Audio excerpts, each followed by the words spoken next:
sexual, por que as prostitutas são tão procuradas? A Ciel Amaral questionou a era da liberdade sexual. Acho que não é tão bem assim. Bom, muitas perguntas aqui dos telespectadores. O tema do próximo programa: quais as melhores opções para as férias de julho? Considerando que o dólar está nas alturas e as pessoas estão tendo que cancelar suas viagens internacionais, quais são as dicas dos especialistas para você curtir o nosso país, ou o nosso estado, ou até a nossa própria cidade? Quem fica em casa pode curtir férias interessantes aqui mesmo? Nós vamos falar com profissionais para saber isso. Bom, aqui a Clemência, no setor Bueno.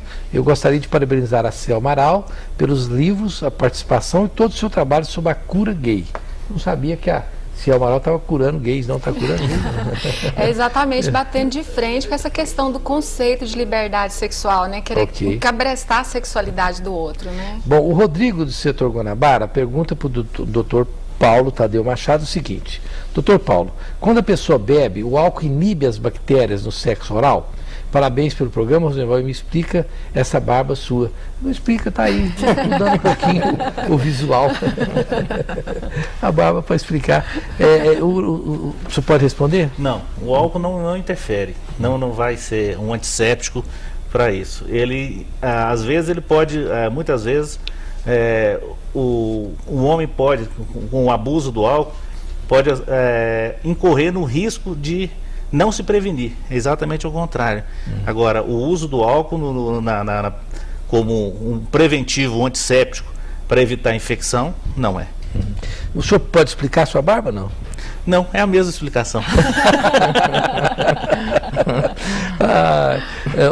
O Mário, do setor central, pergunta aqui para o doutor Luiz Gonzaga: por que a maioria das prostitutas, quando finalizam a carreira, se tornam evangélicas? É verdade? Será isso? A maioria, não só a questão de prostituta, porque é o seguinte: essa pessoa com certeza ela tem algum esquema moral que leva ela a uma censura, e ela transgredindo essa censura, então ela se sente culpada, então ela, para redimir a culpa, então ela procura na religião esse perdão. Quer dizer, ela troca uma coisa por outra, é uma transferência que faz com relação a isso, para a mente dela suportar, entre aspas, esse erro que existe no inconsciente dela. Simplesmente isso. Aproveitando essa deixa aqui, porque os políticos que erram tanto, fazem tanta coisa errada, no final, por isso que eles não terminam a carreira deles nunca, né? Não, essa lei vai morrer. Mas é diferente, né? Porque eles não têm caráter, isso aí é uma questão de psicopatia. O psicopata, ele não tem esses valores que nós temos. Eles não têm culpa. Não tem culpa, tá certo. Por isso que eles são perigosos. Ainda aqui, espera um pouquinho. A Larissa pergunta para a Beth Fernandes o seguinte: ela é do setor Jaó. Por que até os dias atuais, mulheres que exploram sua sexualidade ainda são chamadas de putas? Recentemente tem trabalhado o termo vadia. Né? O homem vadiar é um homem solto, é um homem alegre, é um homem na rua. Mulher vadiar é a mulher prostituta. A liberdade ou a questão de exploração do corpo, a expressão sexual da mulher, elas são consideradas aos olhos da sociedade em comum como a expressão do corpo, e a expressão do corpo, da mesma forma que a prostituta era vista como o mal necessário para preservar as donzelas, hoje essas moças também se mostrando o corpo e se manifestando com o corpo também são consideradas aquelas que transgrediram a moral e foram o lado de lá, ou seja, das prostitutas e das mulheres com a expressão da prostituição.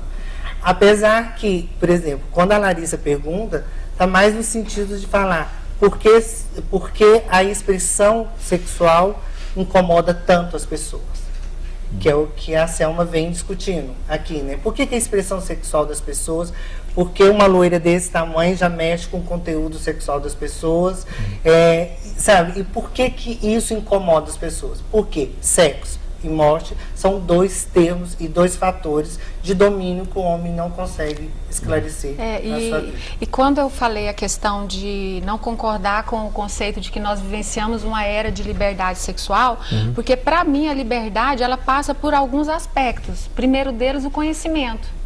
Então a pessoa, a partir do momento que ela começa a se preocupar demais com a vida sexual alheia, porque entre um profissional do sexo e um cliente, se eles são adultos, o problema é deles.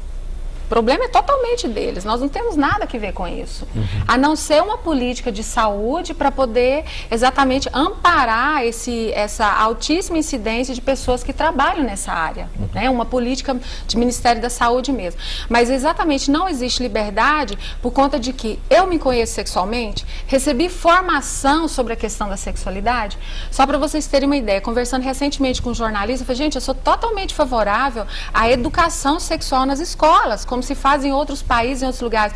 Ele virou para mim e falou assim, mas, professora, a senhora vai ensinar nossos filhos a fazerem sexo? Então, a noção que a pessoa tem sobre educação sexual remonta simplesmente ao ato sexual. E sendo que respeito, afeto, responsabilidade, são vários ingredientes que devem integrar um encontro íntimo, seja na rua, com relação aos profissionais do sexo, ou seja em casa. Então, por isso que eu discordo do conceito de que vivenciamos uma era de liberdade sexual. Agora, doutor Paulo Tadeu, pessoas assim pensam, o que eu acho que é razoável de se pensar, o seguinte: uma mulher que faz muito sexo, né, uma prostituta, ela faz muito sexo. Essa mulher, o órgão feminino dela fica, vamos usar uma linguagem bem popular, fica largo? Bom, isso acontece o seguinte, você depende da lubrificação que a mulher vai ter, depende de certos fatores. Obrigatoriamente, não. Pelo excesso de sexo, não. Não necessariamente. O doutor Luiz Gonzaga balançou a cabeça. Essa noção de que a mulher fica... uma mulher... Por exemplo, eu tive um cidadão que conversou comigo. Falou, olha, eu estou desconfiado da minha mulher.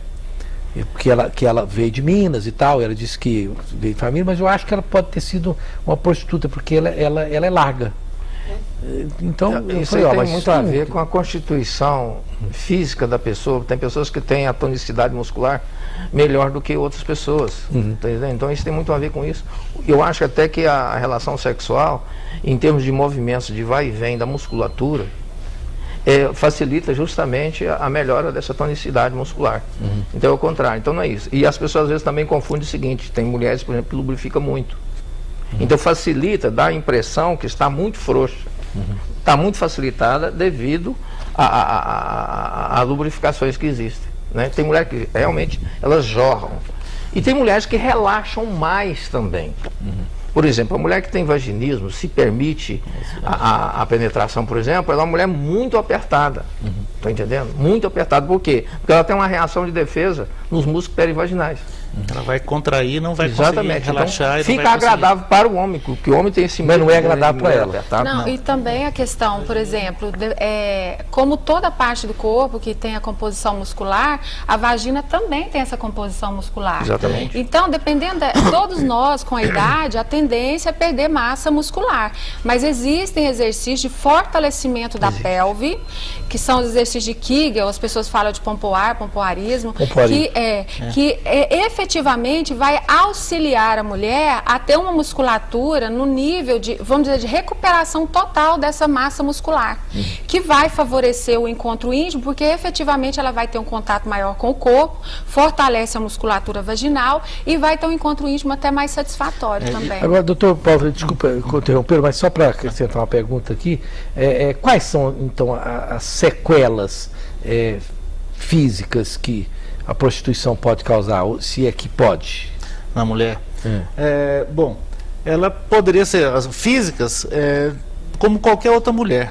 Ela vai chegar na sua faixa etária, dependendo da faixa etária da mulher, ela vai ter, como todo o envelhecimento de todos nós, como a Selma falou, isso vai ocorrer, relaxamento de musculatura, depende da filhos, se teve filhos, se não teve filhos, qual o tipo de parto que foi feito, cirurgias que já foram realizadas nessa mulher, o histórico de cada mulher individualmente. E que tipo de exercício, se ela pratica exercícios físicos, se não pratica exercícios físicos, quando foi essa menopausa dessa mulher, como é que foi esse histórico dela. Então cada mulher vai ter isso. E agora o uso frequente só se depende do tipo de ato sexual que foi feito em si, nessa mulher, que tipo de abuso, porque muitas vezes a própria mulher que está vendendo o seu corpo, ela pode ser abusada. É muito mais facilmente abusada que outras mulheres, que as parceiras corriqueiras dos homens. Então, porque ele está pagando pelo sexo, ele acha que tem direito de abusar. E esse abuso é que pode causar problemas físicos nela. Então, um sexo seria assim feito de forma Violenta. que não é o convencional, né? O que seria Mais isso, pra doutor Luiz machucar, Gonzaga? né? Alguma coisa, penetração com objeto? Com objeto, com fisting, né, que eles falam, enfiar a mão, o braço, né, quer dizer, uma mão, quer dizer, machucar, enfiar coisas. E às vezes até mesmo num ritual sadomasoquista, eles costumam usar muitos instrumentos, até tacos, por exemplo, a gente nesses sites pornográficos a gente vê muitas fotos, muitos vídeos, né, interessantes sobre esse aspecto, que está fazendo parte ali de um ritual erótico. Né, que realmente, sob esse ponto de vista aí, pode realmente facilitar esse afrouxamento, né, muscular. Sim, mas é uma de coisa, tanto difere repetir. de Mas uma coisa foi o que eu falei, normal, né? é a prostituição no domínio particular, que é o erótico, é os filmes pornôs, aquilo é combinado. A prostituta em si, que trabalha, seja por acompanhante, casa de massagem, isso tudo é combinado antes. Tá? Isso tudo é falado antes. Olha, até aqui, sabe, tem até a história, a gente tem até a questão do preço, do beijo, né? Eu não beijo, outra beija, eu faço isso. Nós temos prostitutas em Goiânia que são lésbicas, assumidamente, de uma orientação sexual lésbica. E ela não tem problema nenhum em ter relação com o homem e fala, olha, até aqui eu vou com você, é só o dinheiro e pronto. Então não cai nem na questão do emocional, porque o emocional dela está todo voltado para uma outra. Agora, Beto, Quatro quais são as pessoas reclamações mais frequentes das prostitutas para você? Isso que eu te falei, no domínio público é a segurança. A questão da segurança, sim. Porque como trabalhar na rua e não ter segurança? Porque a autoridade que dá segurança, ao mesmo tempo, é dentro de uma instituição extremamente masculina e machista, que pode vir a usar esse tipo de sugestão do trabalho sexual. Aí você fala usar as pessoas? Não, usar como não protegê-la. Ah, você está aí porque você quer, você faz isso que você quer, vai lá na rua, se você apanhou é um problema seu, se você é roubado é um problema seu. Então, o maior problema é a segurança para essas mulheres. Eu uma vez fiz uma matéria... E aí, a partir de... Perdão. Aí, a partir disso, da segurança, nós temos um outro gancho, que é um outro link, que é a questão da prevenção em relação a elas. A política não tem chegado a essas mulheres. E a política de prevenção, seja DST-AIDS, seja a prevenção de violências. Nós temos N situações de mulheres que têm passado violências na rua por cafetões, namorados, outros sujeitos. Acaba sendo uma contradição por conta de que a autoprostituição, ela não é tipificada no Brasil, não é crime. Então, se uma pessoa com idade igual ou superior a 18 anos, ela quiser se tornar um profissional do sexo, ir para as ruas e tudo, e oferecer para prestar um serviço sexual, a legislação penal brasileira não tipifica, ou seja, não é crime. O que é crime? É a exploração da atividade sexual. Então, quer dizer, o Estado está dizendo assim, se você quiser se prostituir, tudo bem. E onde entra a segurança? Nenhuma. Se ele autoriza, é uma autorização implícita, não está expresso. Você pode ser profissional do sexo, mas está dizendo, se você quiser, tudo bem. E nesse aspecto, ele não vem e oferece a segurança devida para isso, né? E aí acaba o domínio particular, as casas de massagem, as casas de eventos, que é a exploração que nós temos, sexual. que é a exploração sexual. Que é o acaba proibido pela buscando lei. essas mulheres, porque aqui eu te protejo. Não, é uma relação hipócrita, né, do Estado, porque o Estado não oferece condições tanto para a prostituta, como não oferece condições de fiscalização, higiene e condições médicas, vamos supor, de análise médica, como alguns países têm, para quem utiliza a prostituta, né? Então é uma relação muito hipócrita, eu acho. Né? E um tratamento até por quem faz parte, faz uso do serviço, de como falar assim, isso aqui é esgoto, por isso eu faço uso do serviço, não vamos legalizar essa atividade, porque a maioria das pessoas que geralmente fazem uso, elas tendem a falar mal para dizer é o esgoto. Não, eu rapidinho, porque o Raulino está dizendo ali para chamar os comerciais, mas eu fiz, há muitas décadas atrás, que eu trabalhava em São Paulo, eu fiz um trabalho jornalístico com as prostitutas, entrevistando as prostitutas. E elas reclamaram de N coisas que nós podemos falar aqui, mas uma das reclamações contundentes era o abuso por parte de policiais. naquela época, policiais civis e militares, que achavam-se no direito de usar o serviço da prostituta, não pagar, inclusive ameaçá-las de morte, espancamento, essa coisa toda. Naquela época, essa pelo menos para mim, foi uma reclamação muito contundente das